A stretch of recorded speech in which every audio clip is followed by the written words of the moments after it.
warahmatullahi wabarakatuh. Selamat pagi adik-adik semuanya. Bertemu lagi dengan Miss Dian ya. Nah, di sini Miss Dian mau menyampaikan materi yaitu untuk kelas 3, yang mana materi ini yaitu akan membahas tentang sholat adalah kewajiban kita. Kewajiban kita semuanya ya. Nah, tapi sebelum ke materi, marilah kita mulai pembelajaran pada pagi hari ini dengan berdoa bersama-sama. Bismillahirrahmanirrahim. Raditu billahi robba wa bil islami dina wa bi Muhammadin nabiyya wa rasulah.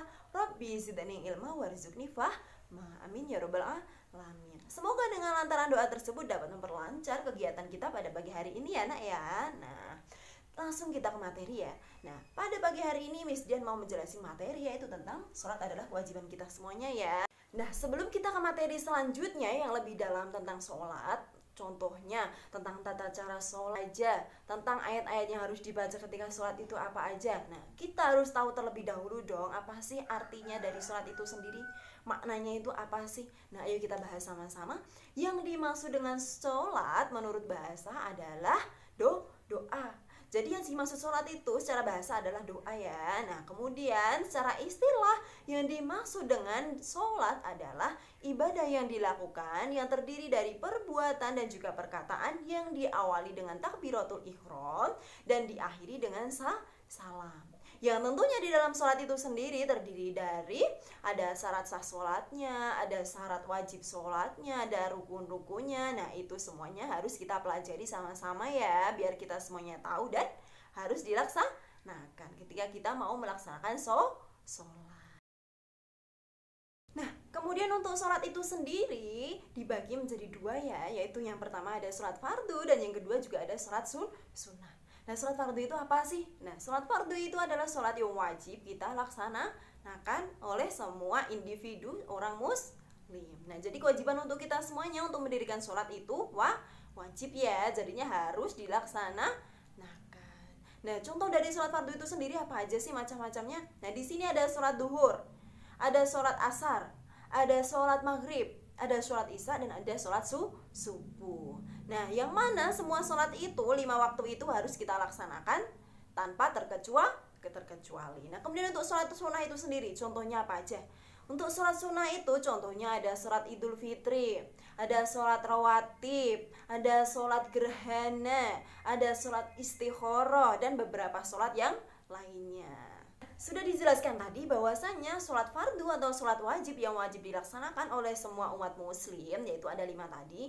Yang pertama yaitu adalah sholat duhur, yang sholat duhur itu terdiri dari 4 rakaat. Kemudian sholat asar itu terdiri juga 4 rakaat. Kemudian sholat maghrib itu terdiri dari 3 rakaat. Kemudian sholat isya itu adalah 4 rakaat juga. Kemudian yang kelima itu adalah sholat subuh terdiri dari 2 rakaat. Nah, kemudian kenapa sih kok kita itu wajib melaksanakan sholat? Nah, kenapa itu? Nah, karena yang dimaksud dengan sholat itu adalah pondasi sebuah agama. Jadinya agama Islam itu sendiri yang menjadi pondasinya sebagai kita itu pertanda kalau kita adalah orang muslim itu adalah sholat. Seperti yang sudah dijelaskan bahwasanya sholat itu adalah tiang agama. Jadi yang harus kita dirikan pertama kali itu adalah sholat. Kita harus berdirikan sholat yang rajin, sholat 5 waktu tanpa bolong. Nah, tentunya ketika kita akan melaksanakan sholat tidak akan pernah terlepas ya dengan yang namanya niat. Nah, karena segala sesuatu itu harus diawali dengan niat. Ayo kita amalkan sama-sama. Di sini Miss Dian kasih contoh yaitu untuk salah satu sholat saja yaitu sholat duhur. Bismillahirrahmanirrahim. Usolli fardhu duhri arba'a raka'atim mustaqbilal kiblati ada ammumal atau imaman lillahi ta'ala.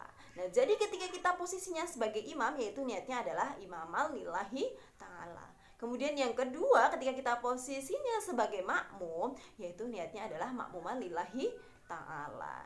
Nah, ketika kita munfarid yaitu cukup usolli fardhu duhri arba'a raka'atim mustaqbilal kiblati ada lillahi ta'ala. Nah, karena sudah cukup jelas ya untuk mengenai materi yang tadi, di sini Miss Dian langsung mau membahas materi yaitu tentang syarat sah sholat. Yang kedua itu syarat wajib sholat, yang ketiga itu rukun sholat, yang keempat itu adalah tata cara sholat. Nah, langsung kita simak video berikutnya untuk penjelasan yang lebih jelas ya. Yuk kita simak. Syarat-syarat sahih sholat itu sendiri yaitu yang pertama adalah Islam. Islam itu adalah syarat sah dari sholat, karena bagi orang yang tidak muslim berarti tidak diwajibkan untuk sholat. Nah, untuk syarat sah yang kedua yaitu adalah suci dari hadas besar dan kecil. Nah, kemudian yang ketiga adalah sudah balik dan berakal. Nah, di situ yang diwajibkan untuk melaksanakan sholat adalah untuk orang-orang yang sudah balik dan berakal. Namun anak-anak kecil juga harus mulai dilatih sejak dini untuk melaksanakan sholat ya. Untuk syarat sah yang keempat yaitu adalah suci badan, pakaian, dan tidak terkena najis. Nah, kemudian yang kelima adalah mengetahui masuknya waktu sholat. Jadi sholat itu diperuntukkan atau dilaksanakan ketika sudah masuk waktu sholat ya.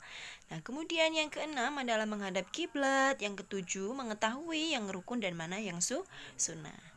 Kemudian yang kedelapan adalah menutup aurat, dan batas-batas untuk menutup aurat bagi seorang laki-laki adalah dimulai dari pusar sampai ke lutut, dan kemudian untuk perempuan yaitu seluruh anggota badan kecuali wajah dan telapak tangan. Pembahasan yang selanjutnya yaitu kita akan membahas tentang rukun sholat. Nah, untuk yang pertama yaitu adalah berdiri tegak bagi yang mampu ya. Nah, ketika bagi orang yang tidak mampu atau sakit diperkenankan untuk sambil duduk. Nah, kemudian yang kedua yaitu at-takbiratul ihram dibarengi dengan niat di dalam hati. Nah, kemudian yang ketiga yaitu adalah tangan dilipat ke depan, ditaruh di atas pusar, dan pergelangan tangan kiri dipegang oleh tangan kanan. Kemudian dilanjutkan dengan membaca surat iftitah, dan kemudian membaca Al-Fatihah, dan setelahnya membaca surat-surat pendek. Nah, kemudian untuk langkah yang keempat yaitu adalah ruku sambil membaca doa ruku ya selama 3 kali. Dan setelah itu kembali untuk berdiri tegak kembali atau dinamakan i'tidal dengan membaca doa i'tidal ya nak ya. Langkah selanjutnya yaitu setelah i'tidal adalah sujud sembari membaca doa sujud selama 3 kali. Kemudian duduk kembali, duduk di antara dua sujud, dan setelahnya itu kemudian dilanjutkan dengan sujud yang kedua. Kemudian setelah selesai sujud yang kedua yaitu kembali untuk duduk dan membaca tahiyat akhir, dan setelahnya yaitu salam. Nah, karena untuk materi syarat sah sholat, syarat wajib sholat, dan juga tata cara sholat, rukun sholat sudah cukup jelas. Nah, di sini Miss Dian juga mau menyampaikan apa sih hikmah atau manfaat yang kita dapatkan ketika kita melaksanakan sholat. Nah, yuk kita simak sama-sama. Ya, hikmah yang pertama itu adalah kita terhindar dari maksiat. Jadi ketika kita rajin melaksanakan sholat, dari situ kita mengingat Allah Subhanahu wa Ta'ala ya, yang sudah menciptakan kita, dan kita merasa bahwa kita itu dilihat oleh Sang Maha Kuasa, sehingga kita merasa diawasi dan kita takut untuk melaksanakan maksiat. Jadinya kita terhindar dari maksiat. Nah, kemudian untuk hikmah yang kedua yaitu melatih kita untuk disiplin. Nah, tentunya di dalam sholat itu sendiri ada peraturannya ya. Sholat duhur itu dilaksanakan jam berapa, sholat asar dilaksanakan jam berapa, sholat maghrib jam berapa, isya jam berapa, subuh jam berapa. Nah, di situ sudah ada ketentuannya. Nah, jadi melatih kita untuk melaksanakan sholat tepat pada waktunya atau melatih disiplin kita. Nah, kemudian untuk hikmah yang ketiga yaitu melatih kejujuran kita. Karena apa? Karena sebelum sholat tentunya kita harus melaksanakan beberapa syarat, yaitu yang pertama adalah harus berwudu, harus suci dari hadas dan najis, dan juga beberapa syarat yang lainnya. Jadinya hanya Allah Subhanahu wa Ta'ala kan untuk persyaratan itu, yang tahu hanya Allah Subhanahu wa Ta'ala. Jadinya itu menjadi atau melatih kita untuk selalu jujur kepada Allah dan menjadi kebiasaan kita kepada sesama dalam melaksanakan kehidupan sehari-hari. Mungkin cukup itu pembelajaran dari Miss Dian mengenai materi tentang sholat adalah kewajiban kita semua. Nah, sekian pembelajaran dari Miss Dian. Sampai berjumpa di pertemuan selanjutnya. See you, bye-bye. Wabillahi taufiq walhidayah. Wassalamualaikum warahmatullahi wabarakatuh.